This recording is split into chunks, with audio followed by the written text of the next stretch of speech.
نہیں سمجھ سکتے. ایسا اگر ہمارے دل میں برائی ہے، بغض ہے، نفرت ہے، جی جی محبت نہیں ہے، اختلافات ہے، تو پھر ہم خدا کی محبت کو بھی جان نہیں سکتے، کیونکہ خدا محبت ہے. ایسا ہی. اور خدا ان زندگیوں میں، ان دلوں میں رہنا چاہتا ہے جو پاک کیے گئے ہیں. اور خدا نے اپنے بیٹے یسوع مسیح کو اسی لیے بھیجا کہ اس کے خون کے وسیلہ سے ہم اپنے آپ کو غسل دیں. جی جی. اور اپنے دل کو خصوصاً اس کے لیے پاک اور صاف کریں. اور اس دل کے اندر کسی طرح کی نجاست جو ہے وہ نہیں ہونی چاہیے. بالکل. کسی کے لیے برائی نہیں ہونی چاہیے، کسی کے لیے مخالفت نہیں ہونی چاہیے، بلکہ یہ دل جس میں خدا رہنا چاہتا ہے، کیونکہ خدا بدی کو دیکھ نہیں سکتا. خدا پاک ہے اور وہ پاک دلوں میں بصیرہ کرتا ہے، رہتا ہے، اور انہی دلوں میں خداوند سکونت بھی کرتا ہے. اگر ہم مکاشفہ کی کتاب کو پڑھیں تو وہاں پر بھی لکھا ہے کہ دیکھ میں تیرے دل کے دروازے پر کھڑا ہوا کھٹکھٹاتا ہوں. اگر کوئی میرے لیے دروازہ کھولے گا جی جی. تو یہاں ہم یہ دیکھتے ہیں، یہ ہمارے جو باہر کے دروازے ان کی بات نہیں کی گئی، گھروں کے دروازوں کی بات نہیں، بلکہ دل کے دروازے کی بات کی گئی ہے. بے شک. ٹھیک ہے، کیونکہ ہر اچھی چیز جو ہے یہ کہاں سے نکلتی ہے؟ دل سے. بالکل. ٹھیک ہے. بہت سارے لوگ جیسے خداوند یسوع مسیح سے کہا گیا کہ تیرے شاگرد ہاتھ دھوئے بغیر کھانا کھاتے ہیں. جی جی. ٹھیک ہے. فریسیوں نے اور مختلف لوگوں نے کمپلین کی، شکایت کی. تو خداوند نے خوبصورت جواب دیا کہ بغیر ہاتھ دھوئے کھانا کھانا انسان کو ناپاک نہیں کرتا، بلکہ جو کچھ اندر جاتا ہے اس سے انسان ناپاک نہیں ہوتا، بلکہ جو کچھ اندر سے نکلتا ہے، جو باہر نکلتا ہے، جو اندر سے باہر نکلتا ہے، وہی انسان کو کیا کرتا ہے؟ ناپاک کرتا ہے. تو اندر سے کیا نکلتا ہے؟ اگر ہمارے اندر بغض ہے، محبت نہیں ہے، تو یقیناً جب خدا ہمارے اندر ہے تو ہمارے اندر سے کسی کے لیے بلائی کی باتیں نکلیں گی، اچھائی کی باتیں نکلیں گی، اچھی خوبصورت باتیں نکلیں گی، جس سے دوسروں کو تقویت ملے گی، جس سے دوسروں کے ایمان کو مضبوط کیا جائے گا، اور اس سے دوسروں کا ایمان بڑھے گا. اگر ہمارے اندر نجاست ہے، نفرت ہے، جھگڑے ہیں، تفرقے ہیں، جدائیاں ہیں، تو ایسی چیزیں جو ہیں دوسروں کے لیے ٹھوکر کا باعث بنے گی. بالکل.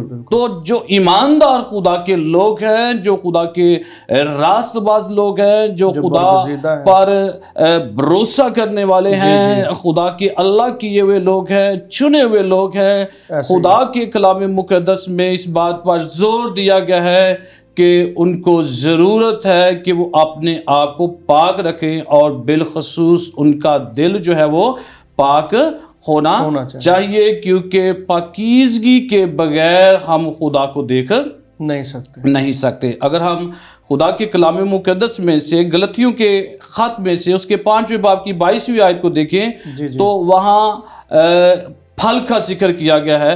ٹھیک ہے. پھل ایک ہی ہے اور 9 برانچز ہیں ان کی. ٹھیک ہے. جن میں سے لاسٹ 9واں پھل جو ہے وہ پاکیزگی ہے. اور اس میں سے پہلے 8 پھل جو ہیں اگر آپ کی زندگی میں موجود ہیں تو اس کے ساتھ اگر پاکیزگی نہیں ہے تو ان 8 جو پھل ہیں ان کا بھی کچھ فائدہ نہیں ہے، یعنی کہ ان کا وجود ختم ہو جاتا ہے. یعنی کہ لاسٹ پر پاکیزگی پر ہی زور دیا گیا ہے. تو اس لیے اگر دل میلا ہے تو آنکھ دھندلی ہے.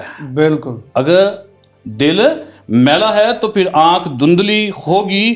جو لوگ ناپاک چیزوں اور باتوں سے محبت رکھتے ہیں وہ پاک خدا کو کیوں کر دیکھ سکتے ہیں. وہ کبھی بھی پاک خدا کا دیدار حاصل نہیں کر سکتے. اس دنیا میں رہتے ہوئے خدا کو دیکھنا ہمارے لیے بڑے آنر کی بات ہے کہ اگر ہم اپنے اندر پاکیزگی کو رکھتے ہیں. بے شک. ٹھیک ہے. اس کی ایک جھلک ہی یہاں زمین پر آسمان ہے، یعنی کہ خدا کی ایک جھلک جو ہے وہ زمین پر آسمان ہے. جو پاک دل ہیں وہ یسوع میں باپ کو دیکھتے ہیں، یسوع مسیح میں باپ کو دیکھتے ہیں. کون دیکھتے ہیں؟ جو پاک دل ہیں. اور خداوند کے بندہ داؤد نے بھی اس بات کو بیان کیا کہ خدا پاک اور مستقیم دل جو ہے ان کو کیا کرتا ہے؟ پسند کرتا ہے. اس لیے ہم مسیح کو اور اس فضل کو اسی وقت اپنی زندگی میں حاصل کر سکتے ہیں کہ جب ہم اس کی ذات کو اپنے اندر اور اس کے وعدوں کو اپنی زندگی میں پورا کرتے ہیں. تب تک ہم کبھی بھی خدا کے اس فضل کو حاصل نہیں کر سکتے جب تک ہم خداوند کی پاکیزگی کو حاصل نہیں کر سکتے. خدا کا فضل، اس کی پاکیزگی اور اس کی راست بازی جو ہے وہ ہماری زندگی میں ہونا ضروری ہے.